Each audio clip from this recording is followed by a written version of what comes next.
A lot of the laws and regulations you just have to memorize, and it will help you out immensely in the computer security world.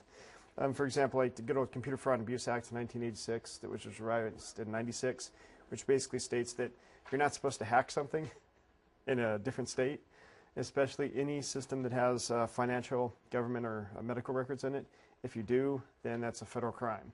But on a technicality, if this system was to hack that system, that would not be a federal crime unless I was on an internet service provider different than this one and the traffic actually went outside the state, or it affected some sort of e-commerce.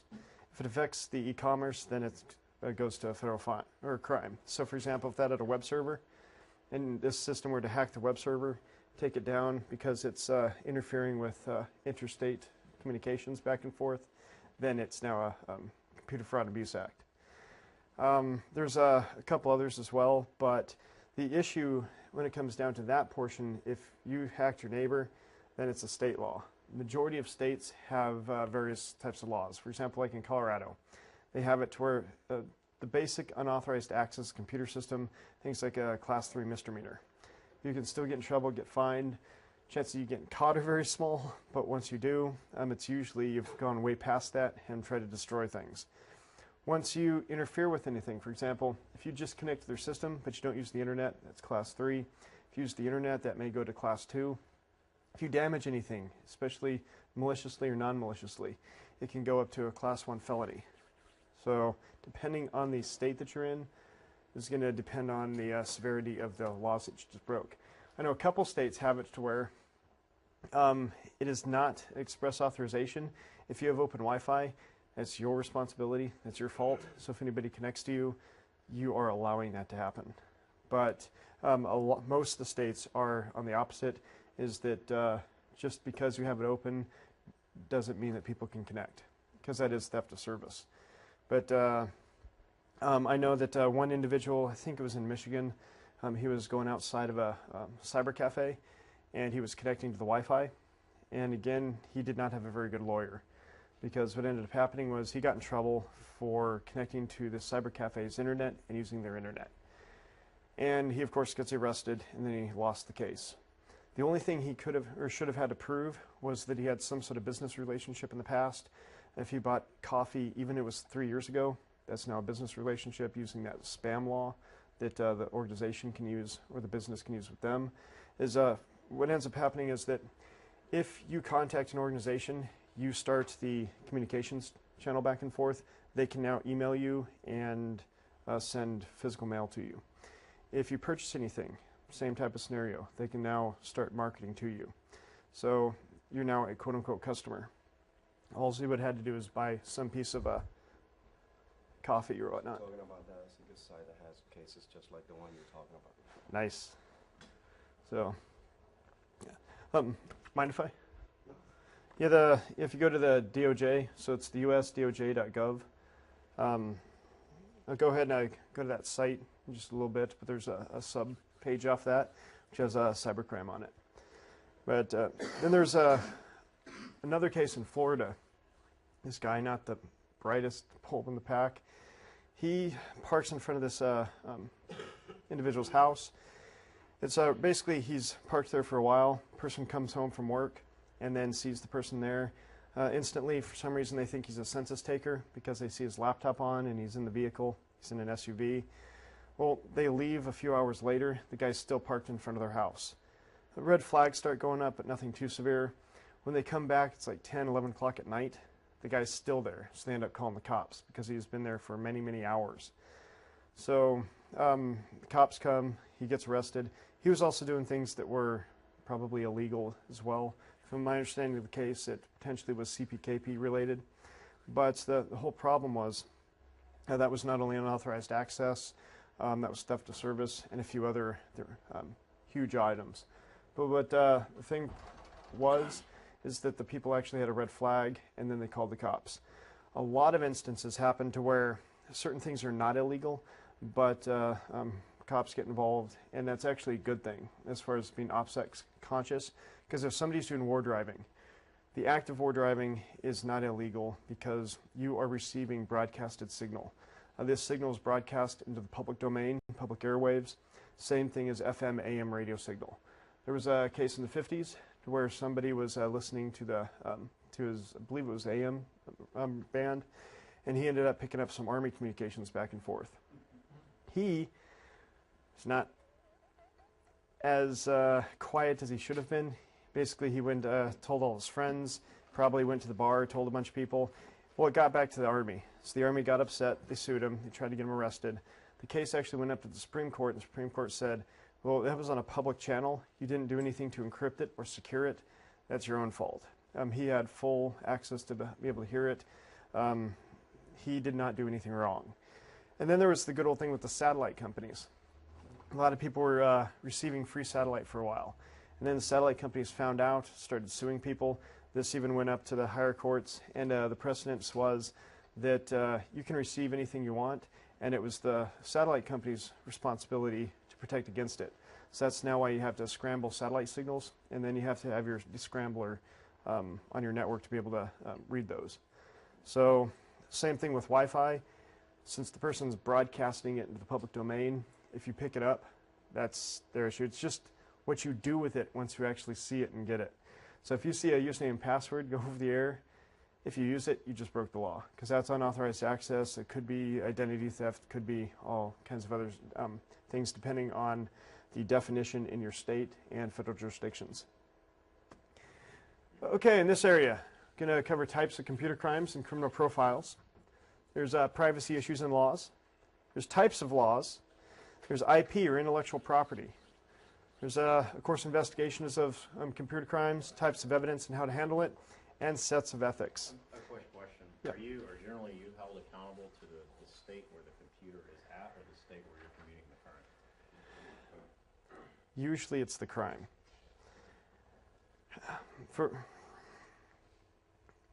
There are precedents otherwise, but it's usually wherever you're committing the crime. And if you go across borders, then it's instead of state, it is now federal. Okay. So that's the tricky issue, because once you go from one area to the other, if you do enough damage, then it goes directly, for example, like FBI as opposed to your local law enforcement.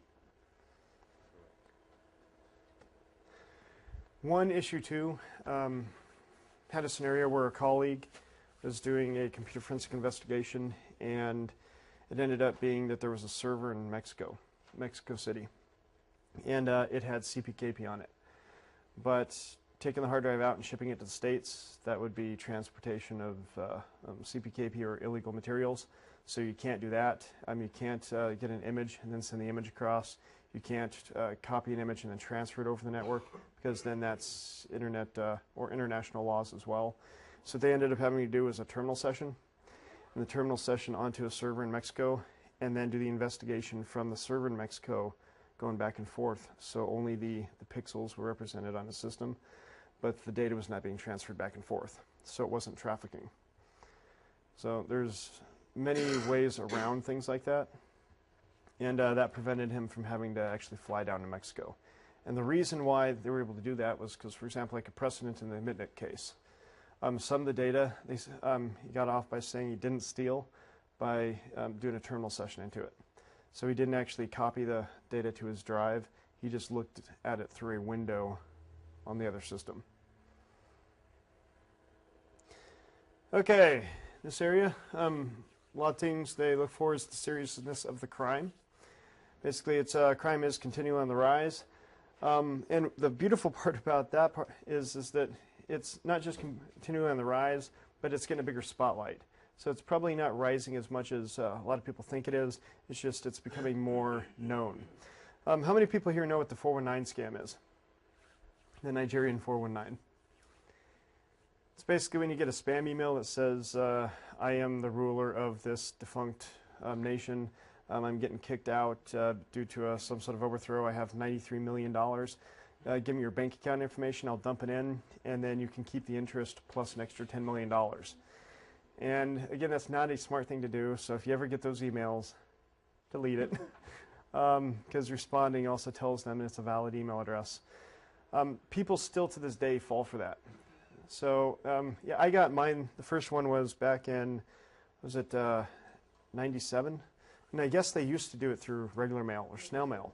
So they would actually send these letters or these contents saying that I'm this doctor or president or whatnot to people, and people were falling for it.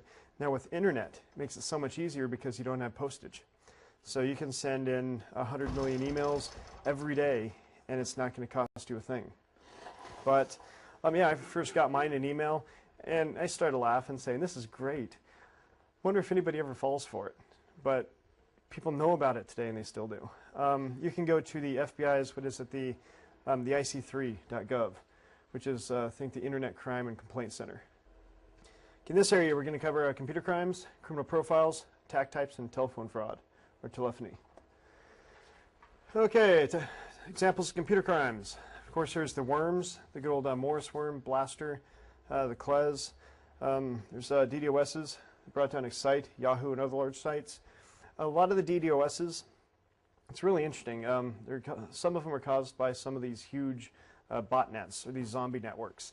And there are actually groups of people out there that sell basically FaceTime on these zombie networks. So, for example, if you give them a couple $100s, they'll say, okay, give us the IP address or give us the domain name. We'll point and click, and then you have the power of our bots to hit that system. So it's relatively cheap to take down a server. It just takes some sort of financial transaction and a trust level on their part. There's also extortion attempts after stealing credit card numbers. Extortion, there's quite a few interesting cases out there. For example, there's this Russian group that was getting into systems, and they would get all the information on the hard drive that they could. They would put it into a zip file or some sort of compressed file, put a password on it or an encrypted file, then say, okay, for $10,000, we'll give you the password. And what that's going to do is set a precedent that now you're a valid target, but if you don't give them the $10,000, you just lost all your data. So if you don't do backups, that's going to affect you hugely. There was this one group based out of the old USSR region. And what ended up happening, I guess are Russian citizens. They were doing that type of attack. They were doing all kinds of extortion, stealing credit cards.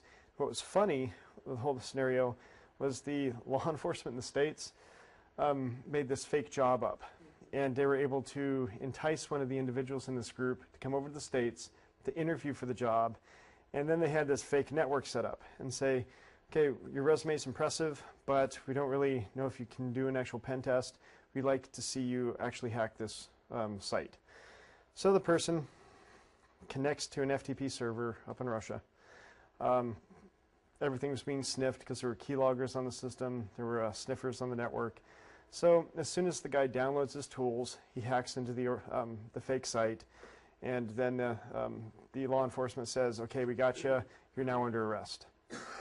Then they had 2 law enforcement agents then connect to that FTP server up in Russia and start downloading about 200 gigs of the data.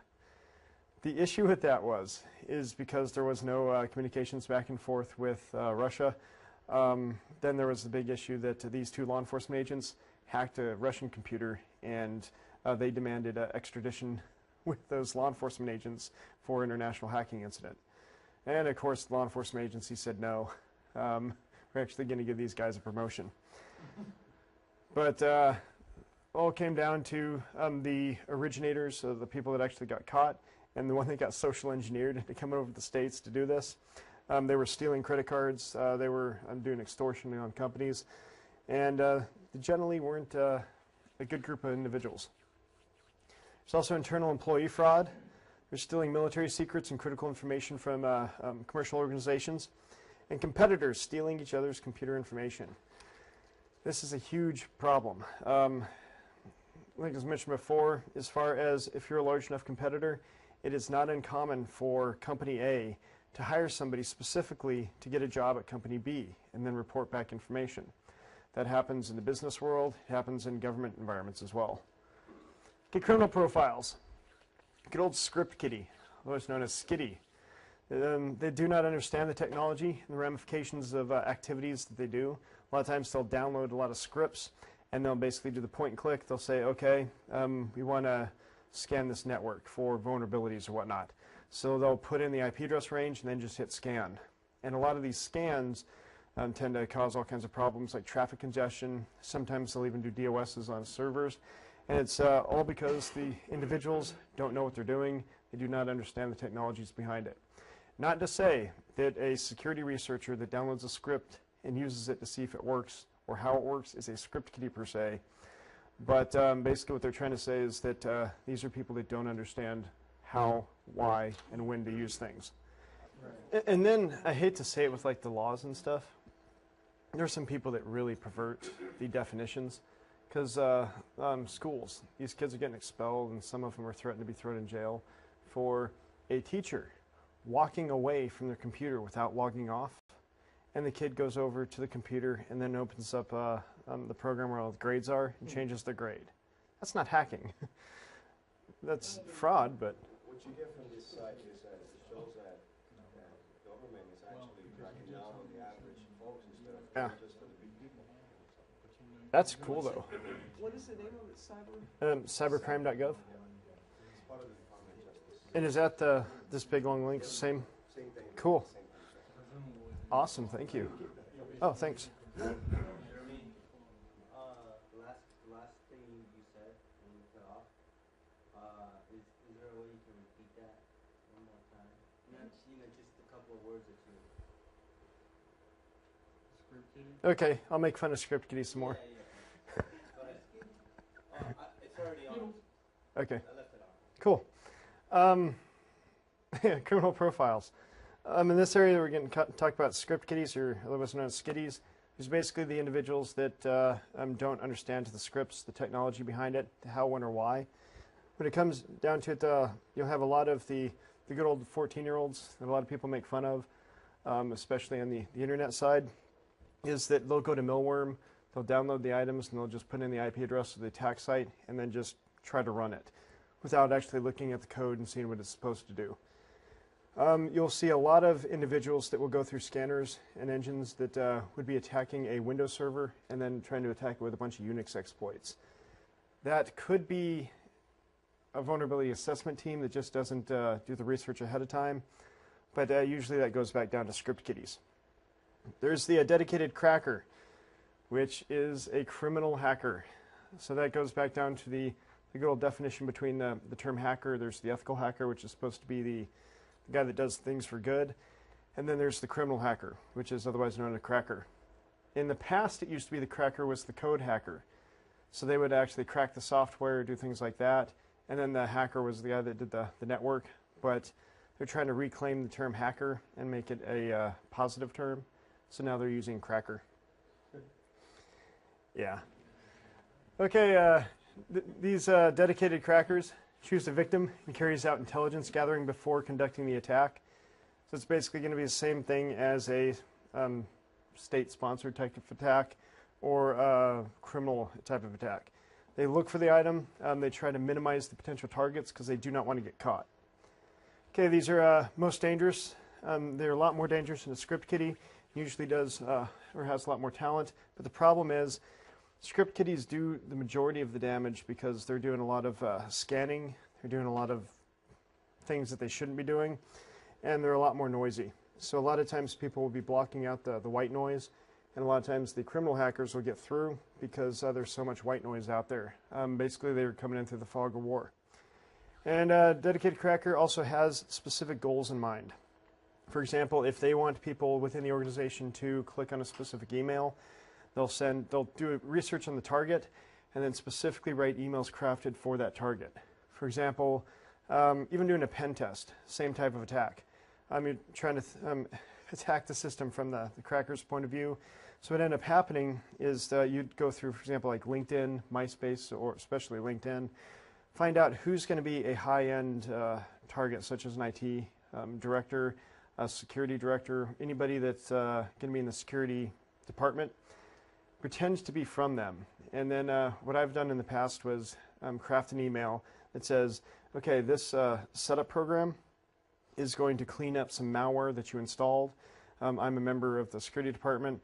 I'll get the physical address that they're located or what office they're located in. I'll put that within the signature, and then I'll try to fake the signature to look as close to what their signature probably looks like. and then I will send the other targets that I find within the company emails saying it's from that individual. And then, of course, have a Trojan as a setup.exe.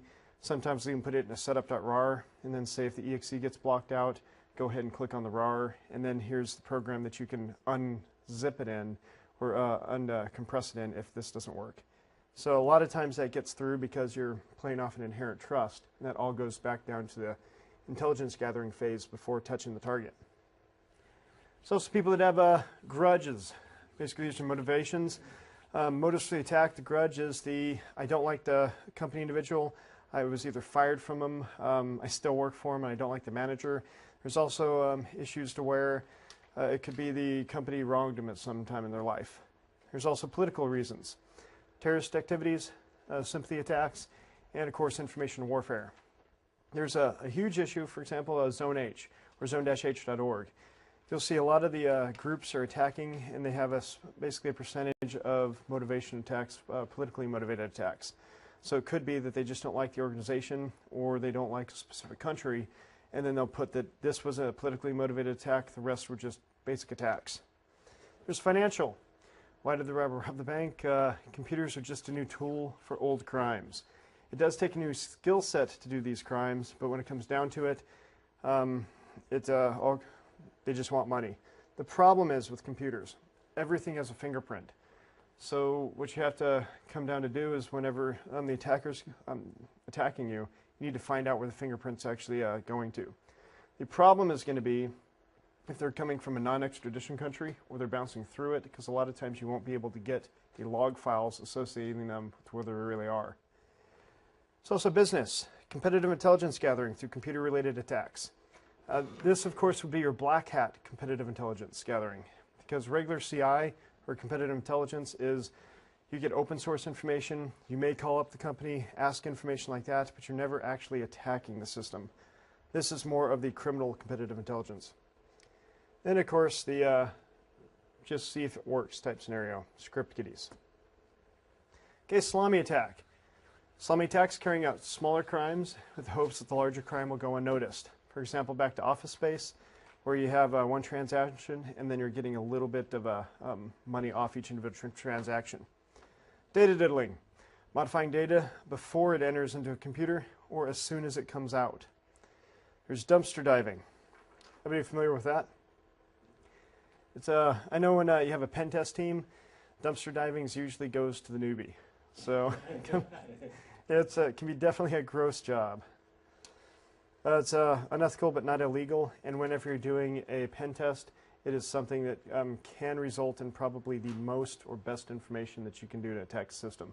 Yeah, our land manager, when I was working at my job in Florida, he did dumpster diving at least once a month to see actually what he could find. He'd just go around to each individual dumpster on base and go through it and see if he finds anything in there that's pertinent. Yeah. That came off of the site. Yeah, because I know a lot of people, if you have a shred policy to where you can't throw anything away that could have sensitive information, a lot of people only see that as being what's printed off the printer. Everything else that they write down on pieces of paper, sticky notes, notepads, those get thrown in the trash almost all the time. Or if a cleaning crew comes in and they see a bunch of paper on a desk and it looks like it's garbage, sometimes they'll either throw it away or they'll bump it, it falls in the garbage, and then you have this huge stack of sensitive information that is no longer in the building. Dumpster diving is not illegal unless you trespass. Yes, and that's a different law that's being broken. So, It's not illegal to go in it, but if you're illegally on the ground. yes. And that's a thing, for example, if an organization has a fence, that's one of those things that say you can't go into our dumpsters. So the act of going over the fence, then you can do trespassing. But if they don't have any fences around their organization, so I know a lot of retail places, they don't have fences, so you can just go into that area and technically live there. Okay, telephone fraud or telephony fraud. Freakers. These are basically just phone hackers. There's a 2600 Club, and for those that are interested, pass this around. This is one of the newer issues of it. You can usually get these at Barnes & Noble and Borders. I actually got that one at the airport. So 2600, it's the Hacker Quarterly. Or it's the quote-unquote official Hacker Quarterly. And you got it at the airport. Oh Yeah. Buy them at bookstores. Well, no, but it's, Yeah, and that actually did surprise me because usually the airport Barnes & Nobles or wouldn't sell them. So you actually had to go to the big brick and mortar stores. What's significant about 2600? Well, they have a lot of interesting stories.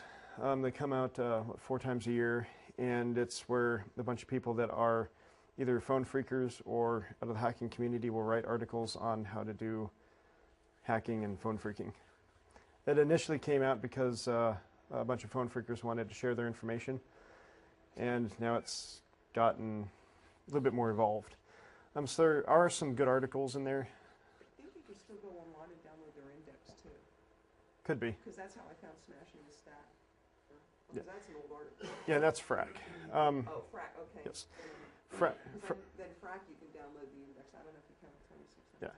With FRAC, that's another one based off Phone Freakers, and that does have a lot of good information on it as well.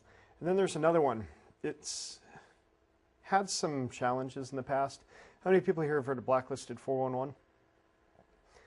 Blacklisted 411 is basically a competitor to 2600. They come out every once in a while, but then they have big streaks to where they'll publish things, and then they won't publish anything. And then they'll go into another streak of publishing even more content, catching up on the time they didn't publish before. So it's been progressively getting bigger and better, but then there's big dry spells. 2600, Blacklisted 411. If you get a lifetime subscription or any subscription, it gets mailed to your house, there's a good possibility people may raise their eyebrows about who's actually reading this type of content. So I know a lot of people will go directly to the brick and mortar stores and then pay cash only. So. what was the one that you mentioned, Betty, Frack? I'm sorry? Yep, FRAC. PHRACK. It's online. There's a bunch of online items for it, like Smashing the Stack for Fun and Profit. That talks about buffer overflows. And what's sad, I hate to say it, that's almost 12 years old or almost 13 years old. The code still works as far as buffer overflows. And that same process works for the majority of vulnerabilities that's still out there. Because the majority of people, even though that's been known about for many, many years, that's going to be the bulk of your denial of service attacks, is a buffer overflow that just doesn't have shellcode or doesn't have enough room for shellcode. And then a lot of your system exploitation is coming from buffer overflows as well. Okay, there's a good old Captain Crunch Whistle. The thing that made Captain Crunch Whistle popular is because it just happened to hit the 2600 note, or the megahertz tone. Then you have your red boxing, simulating coins dropping into a payphone. Again, you can basically do this with a lot of the older tone dialers. Depending on where you're at, sometimes law enforcement may see a tone dialer as potentially being illegal. Like there's the Bernie S.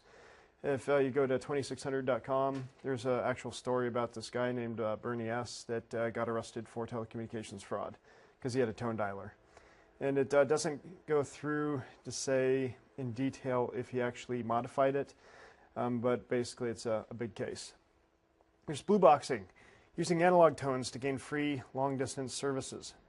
There's black boxing, manipulating line voltage. Then there's the good old wives' tale about the death black box, where you can actually hook up a phone system to car batteries, and then it's going to have this huge voltage spike go down the phone lines and zap the other person on the other side. But yeah, that's floated around for a while. It doesn't work. The black boxing, usually because whenever you pick up the phone, it changes voltage. So it basically says that, yes, the person did answer the phone, so now we're going to start charging. And so a lot of the phone services, that's when they say that the phone has been actually connected or not. So people would actually go through a black boxing technique to make sure to where the voltage wouldn't either spike or drop whenever the specific event happened, so it wouldn't actually see as the phone line was actually picked up. It would just be as a closed phone line. So you're still able to talk to the people, but the phone service doesn't know that the call went through. And of course, there's PBX fraud. If you have the usernames and passwords for the PBX system, there's all kinds of fun things you can do. The specific codes, you can get into the administration account. You can set up mailboxes. You can set up accounts. You can delete accounts. You can alter accounts. You can even reroute some of the trunk lines every once in a while, depending on the PBX. Okay, privacy. We're going to talk about privacy-sensitive data. U.S. and EU laws definitely have some issues. I know with the EU Privacy Act, basically it's a little bit more stringent than a lot of the U.S. privacy laws. So if you have to do forensics internationally, or if you have multiple entities, say you have an entity in the States, you have one in the UK, then you might have one in Africa and then one in Australia or whatnot. The one that's probably going to be the most strict is going to be the one in the EU. I know with forensics, a lot of people can't put the servlets on or put forensic utilities on the EU systems because the potential for gaining personal identifiable information, or PII. Here's moving sensitive data across international boundaries. That's another problem. Depending on the country, they may not have the rules and regs, so what's going to happen is you have to go to the least common denominator. For if you're communicating with the UK and then back here, you're going to have to encrypt the data for the highest law on either side. Whenever, Harbor too. what was that? Harbor issues. Yeah. Do that.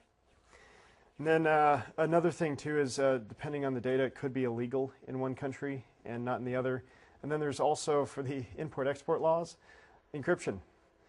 So if you're encrypting something, say if you have a piece of software that's a 256-bit encryption and you have a field office that happens to be in a country that's listed as a tier 2 or a blacklisted country, it could be a severe no-no for you to send that data to your field office out there. Yeah, we use 256-bit desktop encryption, Mm-hmm. and we send consultants into Somalia. They had them move it off their laptop before they went. Yep, and also depending on the country that you're coming into, sometimes they may have it to where you have to give them the password so they can see everything that's on your system as well. With the U.S., the precedent is that the password has now been under the Fifth Amendment if you're a U.S. citizen, but if you're not a U.S. citizen, there are no amendments. When it comes down to it, the customs, they have the right to look at any goods that are coming from a foreign country into the United States. There has been instances to where customs basically says, okay, I need to look at the laptop, see what's on there.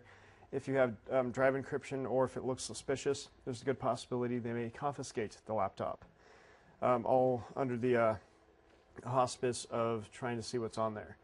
So if you are going overseas and coming back into the States, that's something to be aware that may happen. So if you do have sensitive data on there, either transmit it securely to a site that's inside the U.S. already, or encrypt the data.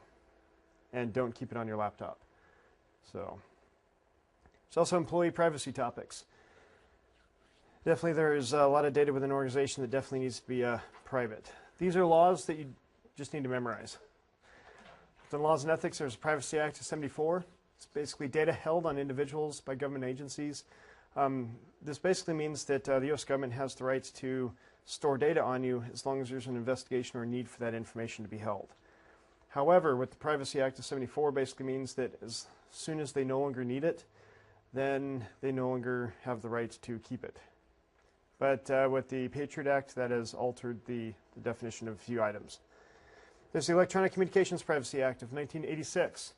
Basically prohibits unauthorized eavesdropping or interception of messages without proper court approval.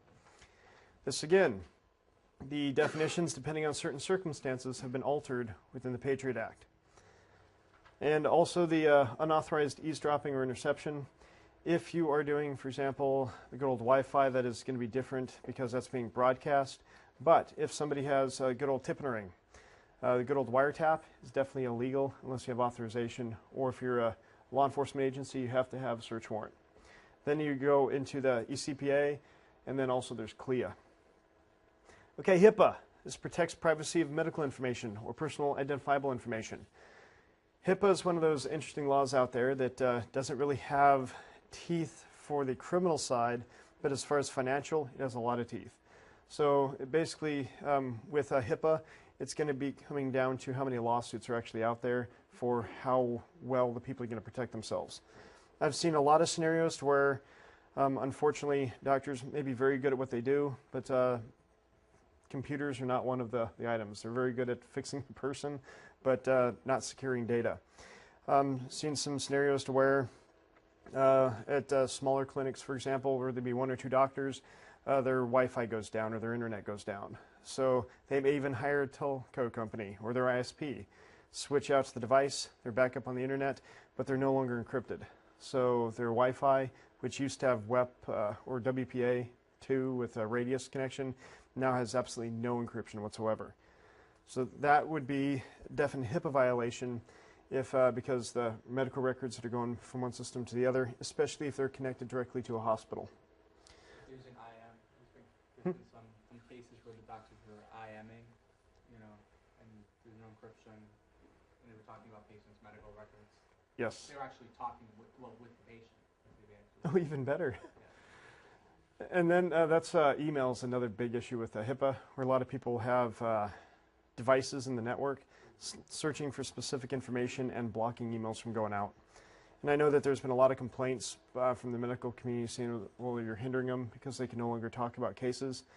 And that's one of the reasons why the law is there, because some of the doctors were talking too freely about the cases. But here's a fun, interesting thing as well, as far as back to the eavesdropping.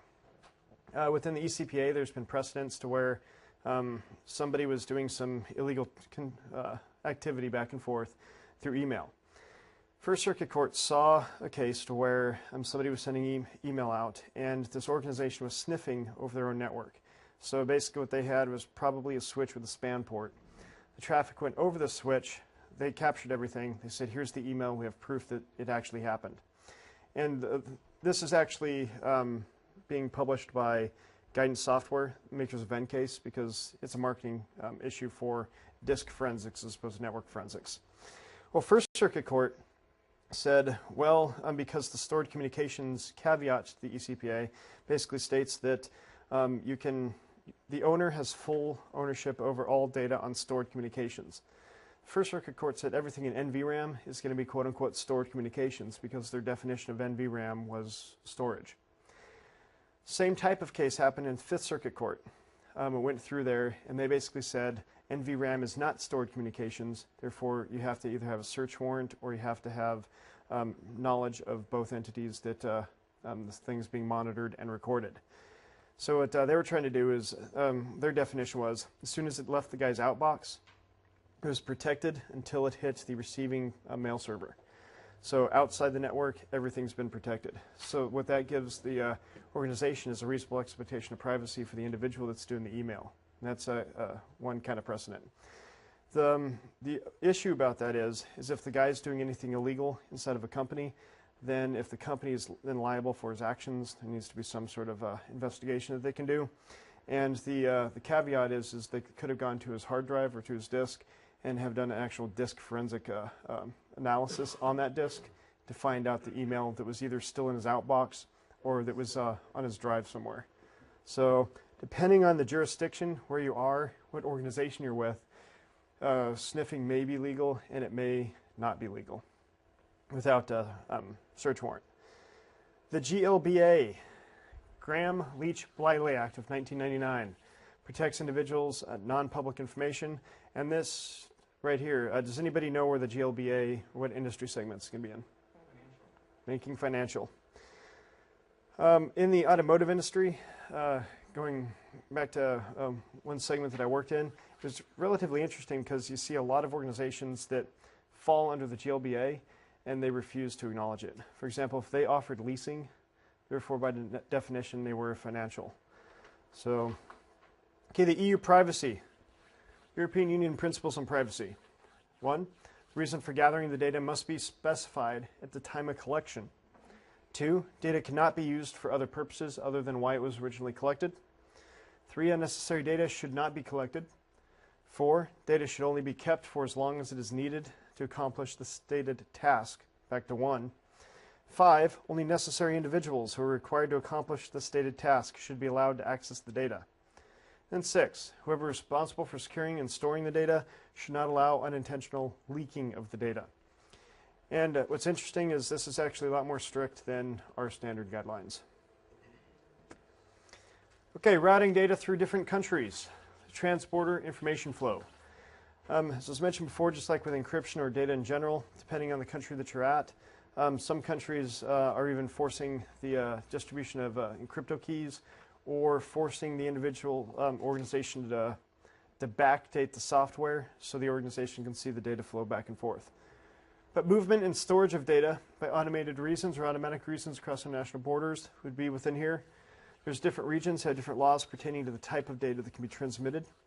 For example, like the EU, if you do specific privacy information, you could get hammered if the same information is legal in the States. So there may be specific things or blocks you may have to go through, or bottlenecks to filter out content going to these countries, but then allow the rest of the countries to get it. Companies should research the laws before transmitting data through different countries. Again, like the investigation with the CPKP, Mexico through the U.S., transporting that into the U.S., again, it would be a federal crime. But if you were in some other country where that was not illegal or was not as illegal, you might have been able to get a bitstream copy and then transfer it over. Okay, employee monitoring. Basically, must be a security policy. Employees must be aware that monitoring is taking place. Many organizations have the good old banner. And the banner is a beautiful thing because it tells the people, if you're going to be doing your job, you will be monitored. These are the things that we're going to monitor. This is how you're going to be monitored. There is no reasonable expectation of privacy. Some of the better banners basically go through and say your email's being monitored. All your traffic's being monitored. Your email's being monitored. By the way, your email's being monitored. So don't say email is reasonable expectation of privacy. I've had certain situations where the banner would basically be gone through over and over and over again. So it'd be good, and then it would be taken off, replaced with an old one, and then updated again just because they didn't like specific wording, because the possibility of loopholes within it. Okay, to ensure monitoring is lawful, research and uphold state and federal laws. Do not target specific individuals, because once you target, that becomes harassment. Then only monitor work-related activities. Acceptable use and ramifications of not meeting expectations should also be told to employees. I know a lot of organizations, when it says only monitor work-related activities, they'll have it stated in the employee contract that they can only use work resources for work-related activities. Therefore, they get to monitor everything done on that work item because it's supposed to be work-related. With this, I know a lot of individuals that go to their bank, things like that, go to private things, which could be against security policy or could be against acceptable use policy.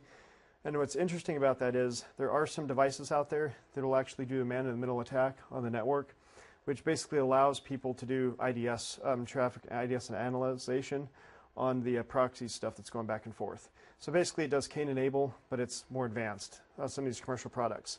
So if you do go to the bank on these type of networks, they're going to be able to see your username, your password, all the data that's going back and forth. And the benefit from a business side is that even though the individual thought it was secured or encrypted, a lot of bad things are also secured and encrypted that way as well. So they're able to see if data exfiltration is leaving the organization, because that's going to make HIPAA a lot easier to comply with as well. Okay, possible types of monitoring. There's keystroke logging, of course cameras, telephone monitoring, and email or data log monitoring. Okay, we're going to cover types of laws and their uses. There's civil, criminal, and administrative. There's also, we're going to, most of the stuff we're going to consider or talk about here are going to be U.S.-centric laws. Okay, civil law, otherwise known as tort law. This is wrongs against an individual or companies that result in damages or loss. Contract law and proprietary issues. Basically, case law is built on precedents. It determines if someone is liable for a specific activity, and then less of a burden of proof compared to criminal law. So a lot of times it's basically just the majority. If you have 51%, sometimes you can actually get a case in your favor, as opposed to like some criminal cases, you have to get everybody on your side. Criminal law. Basically, laws were created by the government to protect the public. In a crime, the public is seen as the victim. Someone can win a criminal case and lose a civil case, the same issue. Anybody remember a famous one that happened to? O.J. Simpson. He was acquitted, because if the glove don't fit, you must quit. And then he got sued in the civil side and then lost big time. Okay, it's a more stringent burden of proof than on a civil law. And one of the biggest reasons is because on the civil law, it's just financial. You can't really throw somebody in prison for things that they've done on the civil side. But on the criminal side, sometimes you can even take their life away. So they made it a lot more strict on common criminal law. Okay, administrative law. Different industries have different laws. Food and drug, financial, healthcare, educational. Can anybody name an educational law regulation that's relatively common? For education, for Yeah. universities, you can, Like privacy, things like that. yeah, but I mean, I forgot the name of it. FERPA's one. Yeah, yeah. Yeah. What'd you say? FERPA. FERPA? And then there's also NERC for the energy sector. There's FISMA for government, for federal. University can't, disclose your grades or Yeah. Health information or mental health issues or anything like that. You're saying like a mental health care worker provided by the university, they can't disclose that. yeah. And that's a huge thing that again, a lot of the kids are not at legal age. So sometimes that still has to be shared with parents, but once they hit the legal age, it's still a big problem. Okay, with administrative law, these deal with industry regulations, and punishments can be financial or merit imprisonment. What would be an example of a company or, let's say, a case that somebody would actually be thrown in jail for? How's it different from any? Yep, insider trading, it's a good one from Sarbanes-Oxley. Some of the two, I hate to bring the names up, but yeah, WorldCom and Enron. Those are the main reasons why like Sarbanes-Oxley have been created and have been so strict, is because there were things that were not done legally, and what they wanted was to have some sort of pushback for any company that did the same type of scenario, to where then it goes back to the C-level exec. That's another reason why you really need to have the top management or senior management or C-level exec support on almost any security initiative that you're going to push, because they're the ones that are going to be ultimately responsible for the entity. If anything goes wrong, it's their necks. So they want to protect it just as much as anybody else. Okay, U.S. federal laws. Basically, this is dealing with computer crimes. These are ones you have to memorize. The Electronic Communications Act of 1996. This basically is the Electronic Communications Act. This deals with wiretap. It also deals with voice, and it also deals with oral communications. And basically the Stored Communications Act, which is part of the ECPA, which is the caveat to where if it's on a hard drive, then it's protected. The main reason they were able to push this back in 96 was that like voicemail. If somebody has a voicemail, if the message was not listened to, you actually have to get a search warrant to be able to listen to that because it's still quote unquote in transit.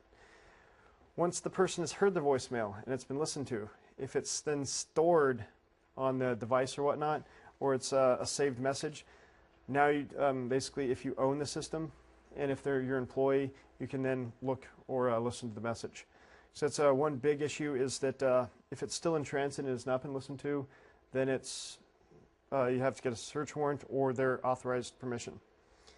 I know that, for example, with the Army, they have it where it's one of the regs where you either have to have a search warrant or permission from the owner of the email to be able to read the email. But the majority of the other services and agencies, organizations, it's that banner says that we will be monitoring, so we now own it. You're ours. There's Computer Fraud and Abuse Act in 1986. This, however, was revised back in 96. And as you can see, a lot of the computer laws were touched again or created in 1996. That was a relatively popular year for it. This is to where if you hack a financial, a government, or a health organization, it's a federal crime. Or if you're crossing state borders, it's a federal crime.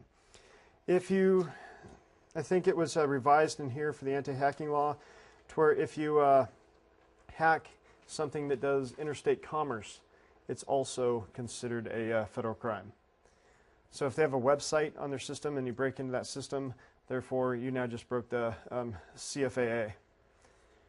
The Electronic Espionage Act of 1996 basically makes theft or misappropriation of trade secrets a federal crime.